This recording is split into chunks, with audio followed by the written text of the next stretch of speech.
Ayan guys, shout out. Isang mapagpalang gabi po sa ating lahat. Ayan, naisipan ko mag-vlog kasi ngayon.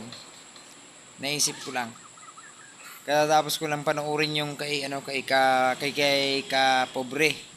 Kay Pobre ka ng kanta-kanta siya, minaay gitara ba yung igsuon ba? Unya, naisya reklamo nga about sa iyang mga vlog nga gikapi. Wag naman po sana na ano yung mga content ni Kapobre kasi si Kapobre po sa totoo lang hindi ko po kaano-ano yan or ano kung ano pa man.